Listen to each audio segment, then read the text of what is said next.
हमारे वन्य जीव की दृष्टि से मध्य प्रदेश पूरे देश में जैसे फॉरेस्ट का एरिया हमारा बहुत ज़्यादा है, उसी प्रकार से परमात्मा की दया से और हमारे सभी फॉरेस्ट डिपार्टमेंट और वन्य प्रेमियों के कारण से हमारे यहाँ मध्य प्रदेश में सभी प्रकार के वन्य जीव, जैसे टाइगर, देश में सबसे ज़्यादा टाइगर अगर कहीं है तो मध्य प्रदेश में है।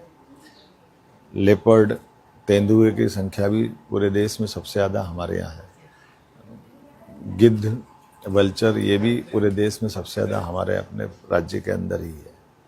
मगर, घड़ियाल, अब तो हमारे यहाँ किंग कोबरा भी लेकर के आए हैं। ऐसे में सभी जीवों के बढ़ती संख्या को सुरक्षित रखने के लिए रेस्क्यू सेंटर की भी आवश्यकता पड़ रही है। जब चीता भी हमारे यहाँ आए और दूसरे टाइगर अभयारण्य 2 हमने बनाए हैं।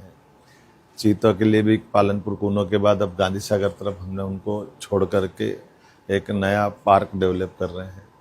तो मैं हमारे अपने कई अधिकारियों को मैंने भेजा है कि हमारे यहाँ रेस्क्यू सेंटर संभाग स्तर पर स्थापित होना चाहिए।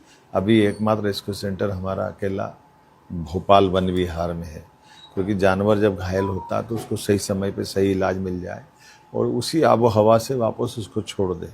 कई बार हमने महाकौशल से पकड़ के लाए और उसको रेस्क्यू करके भोपाल में रखते हैं तो उसको यहाँ के वातावरण आबो हवा में दिक्कत आती है। इसी प्रकार से हमारे यहाँ जब पर्यटकों की संख्या बढ़ रही है तो उस दृष्टि से हमारे यहाँ जू भी बढ़ना चाहिए।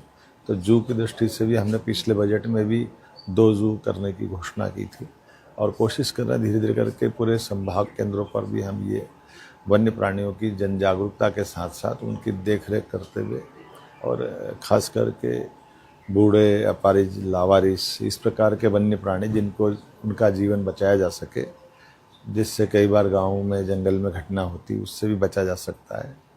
तो मैं उम्मीद करता हूँ कि हमारा ये जो पूरे देश का सर्वश्रेष्ठ रेस्क्यू सेंटर और एक तरह से जू है गुजरात में, मैं आज उसको स्वयं भी देखने जा रहा हूँ। मैंने बीच में टीमें भेजी थी और हम उम्मीद करेंगे कि आपस में हमारे जानवरों का भी आदान प्रदान करें।